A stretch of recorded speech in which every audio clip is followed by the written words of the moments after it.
Yo, what's up, droners, and welcome to, we have officially named it now, to Droner Dialogue. And I got some interesting stuff for you guys this time. This one isn't directly about me, but it involves me.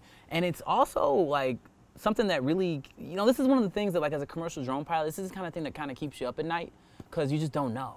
So yeah, let's jump right in. All right, so everybody who watches a lot of YouTube probably knows a guy named Casey Neistat. And I don't know if I'm saying his name right or whatever. But he's a guy who's a huge YouTuber, has an incredibly huge following, and is really good at YouTube and really good at telling stories. Like, I got mad respect for this dude.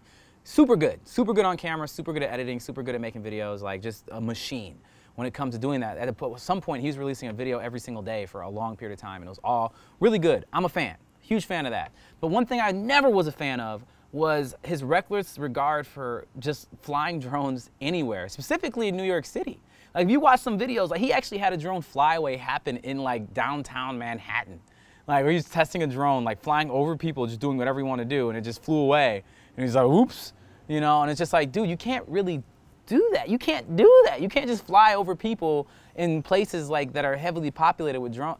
You don't do that. That's hyper illegal in any way you look at it. Like, you look at any kind of drone regulation, like, you're just doing the wrong things in every way possible. But he's had pretty much a complete disregard for that and has flown all over New York City many times, until recently on his newest video, one of his newest videos, he actually reviewed the Spark before anybody else could really get it, because he's one of the few people who got it. And there's a quote. I'm gonna read it to you. He said, "There's one small problem with testing this, though, and that is that I'm under investigation by the FAA and I can't fly in New York City anymore, and so I don't want to get in trouble, and it's irresponsible, and you shouldn't do it either." Now, half of me, I should say like 70% of me is like, yeah, yeah, you're right. Like, what have you been doing this whole time? And why did it take the FAA this long to find out that this was happening? Maybe they're old people and they don't watch YouTube. But the other 30% or 20% of me or whatever is like, this dude's like a master of the internet and like drawing attention to himself. So he also had a sponsorship in that video where he got to drive a Ferrari. So maybe he's doing a publicity stunt and incorporating another brand sponsorship of this Ferrari company that he got to drive to be able to figure out a reason to do that. And he picked up another YouTuber on the way.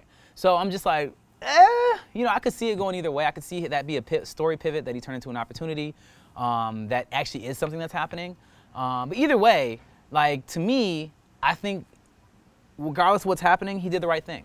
He did the right thing by telling people that they shouldn't fly in New York, because if he can do it and he can put it on camera, then, how many people can you imagine just saying, well, I mean, Casey does it, why can't I do this? Or if you look at it the other way, it's like that maybe it didn't happen, but people like myself, or he's actually learning more about drones and drone flights and realizing that he's affecting a bunch of people, and he's just like, oh yeah, the FAA hasn't investigated me yet, but I probably should put the fear of God in people who are looking to do the things that I do, because if everybody did what I'm doing, there'd be a lot of problems.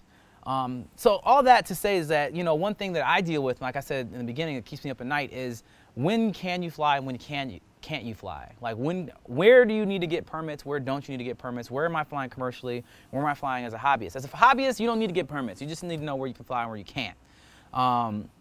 As a commercial pilot, I always go for the permit. Like, wherever I'm flying, I'm like, who do I need to talk to? Like, starting up at the highest film commission, going all the way down to the sheriff's office if need to be, which I've done.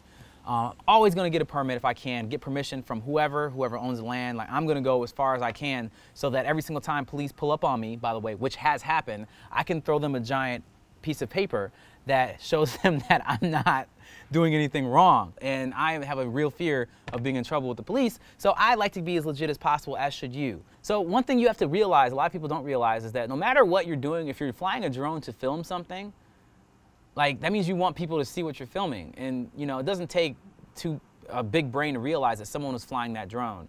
And they'll be able to trace it back to you, especially if you're flying for a client or putting it somewhere where it's going to be publicly viewed. Like, if you're putting your stuff online or in distribution in any way, shape, or form, whatever got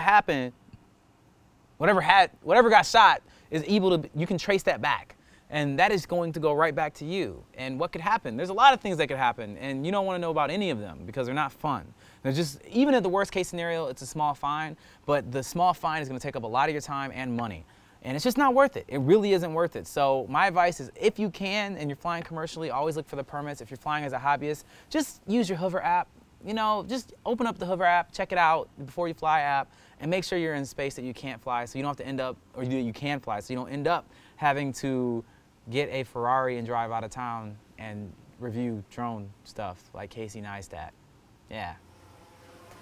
Droners, thanks for checking that out. Next time we're probably going to be talking about the follow-up to my last DJI dialogue or droner dialogue, so stay tuned for that.